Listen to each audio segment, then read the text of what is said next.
je vais parler de ça. Ok, je vais parler maintenant d'une autre situation qui me dérange aussi.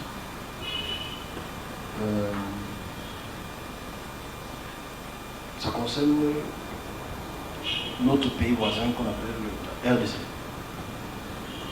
La RDC traverse les périodes que nous on a pu exprimer clairement. On a pu exprimer ça clairement de tout ce qui va se passer avec le Rwanda, le Congo et tout le reste. On a quand même dit cela beaucoup de temps.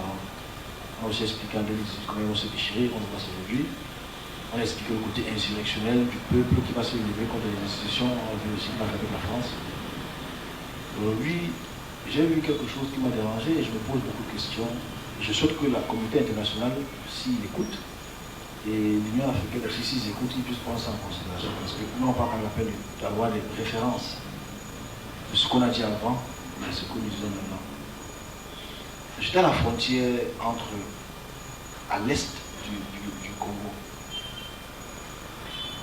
C'était une très grande frontière. Et il y avait la guerre qui était en pause. Il y avait un cessez-le-feu. Mais je vois les chars arriver à la frontière, des chars d'une très grande portée, une très grosse technologie. Et en regardant ces chars, je me dis, comment est-ce que les Gabonais, les Congolais peuvent avoir ce type d'argent, peuvent avoir ce type de chars qui ne se retrouvent que dans certains pays. Je me suis aussi dit, comment est-ce que ils ont pu acquérir ce type de technologie, qui sont ceux qui se placent derrière, qui veulent lutter donc contre, qui veulent répliquer, exactement le mot répliquer contre Paul Kagame et le Rwanda. Donc il faudrait qu'il fasse attention, qu'on ne soit pas instrumentalisé par la puissance occidentale, que nos dirigeants ne le fassent pas. C'est un conflit qui peut se régler en discutant, pas avec la paix. Mais il y a des forces externes qui vont aider le Congo. Et si les précautions ne sont pas prises, il y aura une très forte guerre entre ces deux pays, que j'ai déjà dit plus tôt. Ok, ça c'est bon pour ce pays-là. Je commence par l'Afrique de l'Est. Je l'ai déjà exprimé le 24 septembre 2022. Je le réitère encore aujourd'hui parce qu'il y a quelques jours, j'étais en discussion avec spirituellement avec certains dirigeants de certains pays de l'Afrique de l'Est. Et dans cette discussion, ils avaient un peu peur de la situation qui aura, c'est-à-dire entre le Rwanda, la Tanzanie, le Zimbabwe, le Congo et les pays aux alentours. Il y a des situations qui vont émerger par rapport au M23, qui vont se diriger vers certains pays du sud-est et apporter des troupes dans ces pays-là.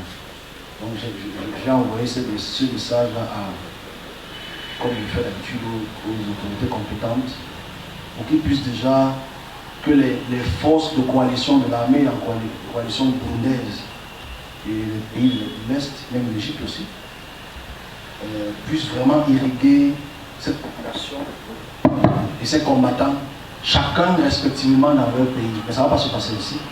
Ça va apporter donc des troubles dans ces pays et des affrontements sévères, très bientôt. C'est-à-dire entre le Rwanda, Tanzanie, Zambie, RDC. C'est important parce que hier, il y a eu une tentative de coup d'État au Soudan, causée par la puissance égyptienne. Je ne peux pas entendre ça, je l'ai annoncé il y a quelques temps, que les Égyptiens vont commencer à faire des choses qui vont affecter les pays de l'Est. Il y a quelque chose de je prends ça comme un exemple peut-être d'expression temporelle pour prévenir les populations de ce qui arrivera dans ces lieux-là. Je prends ça comme un exemple. Mais Dieu va trembler. On prie que tout se passe bien. Toujours en Afrique. Toujours en Afrique, j'ai vu quelque chose encore avant-hier qui m'a dérangé. L'Afrique. Vous savez l'Afrique qui fait partie de notre service. L'Afrique nous a permis d'avoir des messages qui concernent le cœur de l'Afrique, irrespectif des incompréhensions. Le conflit entre le Rwanda et le Congo, je l'ai annoncé en 2016. 2016, je l'ai annoncé en 2016. Et depuis 2021, 2018, pardon, je vous l'avais dit encore, parce qu'on me montre encore tous ces pays-là. En 2022, j'ai vu quelque chose qui m'a dérangé pour le Rwanda et le Congo. J'ai vu à la frontière du Rwanda et le Congo, ici, je pense en septembre, octobre 2022, que je vois des armes balistiques, des missiles balistiques à la frontière entre la RDC de l'Est et l'Ouest du Rwanda, des armes très sophistiquées, entrer et intervenir dans les conflits entre ces deux pays africains. Et dans ce transport dans le temps, je me suis posé une question. D'où est-ce que ces pays ont pu prendre ces armes sophistiquées? Et j'ai compris que ça venait des Américains et des Français. Parce que l'Afrique ne produit pas les armes. On n'a pas, malheureusement. L'Afrique du Sud le faisait un peu avant, l'Égypte le fait un peu, mais ce n'est pas ce type d'armes sophistiquées. Avant-hier, pardon, j'étais dans un pays, Afrique australe, et j'étais dans une maison. Dans cette maison, je voyais les citoyens. Alors j'ai encore dit ça, je ne sais pas que je suis sur le Zimbabwe.